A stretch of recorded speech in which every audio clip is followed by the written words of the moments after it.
I rise to speak on the Enemy Property Act 1968 and Public Premises Eviction of Unauthorized Act 1971.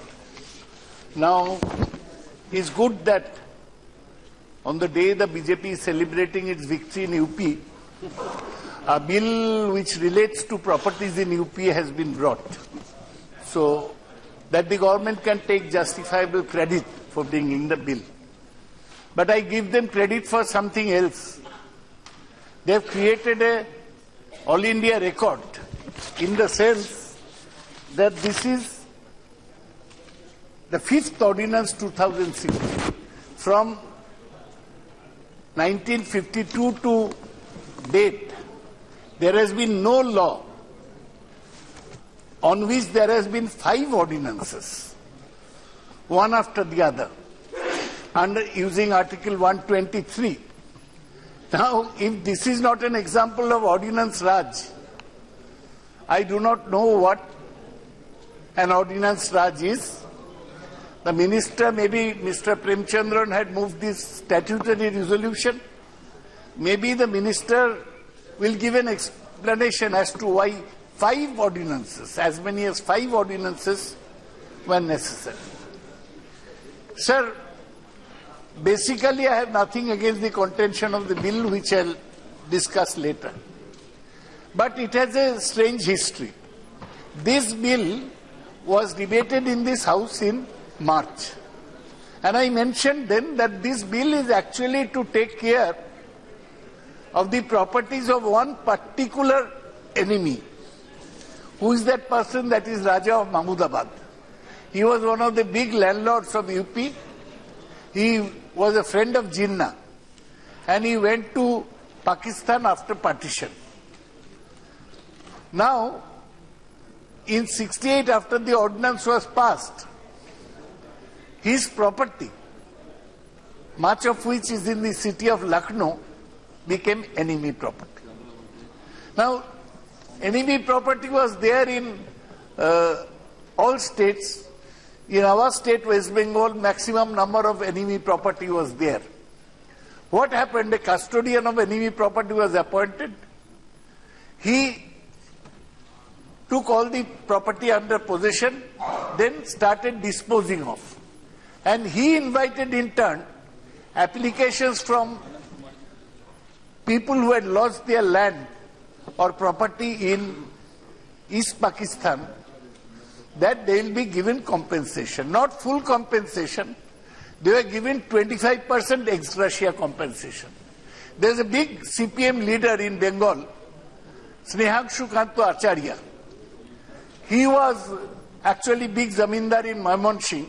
He got as much as 18 lakhs as compensation from the custodian of enemy properties. Now all those properties have been disposed of long time ago, because this was in action since 1968. But a strange case happened in the case of Raja of Mahmudabad. Raja of Mahmudabad's son came over to India. He became an Indian citizen. Then he went to the Supreme Court and said that all those properties, he even became MLA twice. And he went to the Supreme Court claiming that all those properties which were declared enemy property, which belonged to his father, should come to him.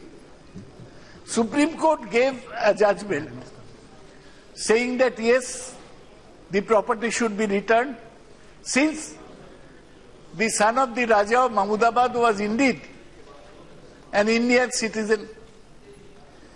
Now, if that would happen, property worth thousands of crores would pass to the hands of this son of Raja of Mahmudabad. Main area in Lucknow, Hazratganj, where most of the shops are situated, all that property belongs to the Raja of Mahmudabad.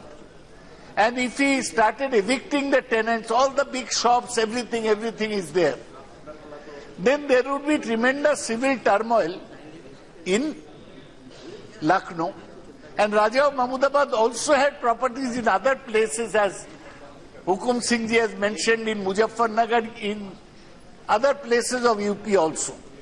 So there would be big civil turmoil. That's why this bill was brought. So basically in March we had said that we had no objection to this bill, let it be brought. But we had at that time said that since this bill has certain legal implications, it should be referred to a standing committee. Madam, you in your wisdom and the government in their wisdom decided not to do so. What happened? The bill went to Rajya Sabha. Rajya Sabha formed a select committee to go into the bill. Just see, so we Lok Sabha members were directly elected, were deprived of the chance to scrutinize the bill and give our inputs to the bill. The Rajya Sabha members had that right. The select committee in Rajya Sabha went into the bill. They made certain amendments. And that's how this new bill came into effect. Now, just in passing, I should mention a strange thing happened in Rajya Sabha on Friday. Yes. I was watching the TV of Rajya Sabha. I found that the government, which is in a minority in Rajya Sabha, somehow or other all the opposition members left the house. So the government, which normally is not able to pass a bill in the Rajya Sabha, was able to pass it without. I'm just mentioning, I'm not casting as Honorable member cannot be referring to the deliberations I of the other cannot house, even refer. He is a learned Madam, member. I am not casting He knows the aspersion. rules of the procedure. No, under which rule? You tell me under which rule? Mr. Anant Kumar, No, he you cannot tell be me under mentioning, which madam. rule? That too so graphically. You please mention the rule. Saugata, why Madam, you are I'm referring just Rajya Sabha? Madam, You say whatever you No. want to here. On Madam, the I bill. was That's just okay. mentioning in passing No, that no, it not was passed with necessary. the Everybody opposition knows it. abstaining in Rajya Sabha. So it has come That to is not necessary. in the other house, in the upper house. Can I say that? That's, Madam? no. In the That upper is house, also not in the necessary. other house. No.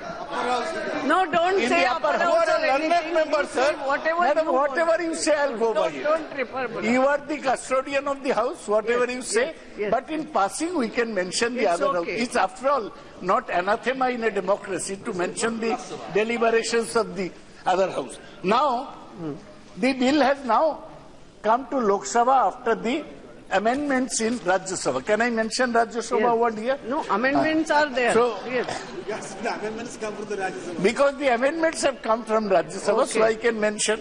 Yes, that. Now there are certain important changes. Yes. This was mentioned by Mr. Premchandra earlier also. Yes. Earlier it was said that as far as this bill is concerned, there would be no jurisdiction of civil courts. Now that is remaining, but what the government has added after suggestions from the Rajya Sabha is that they have said that now there will be recourse in High Court.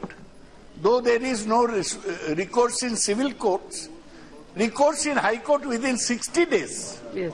one can apply to the High Court. And if within 60 days they cannot apply, then another 60 days is allowed with the permission of the High Court. So maximum of 120 days is allowed to appeal.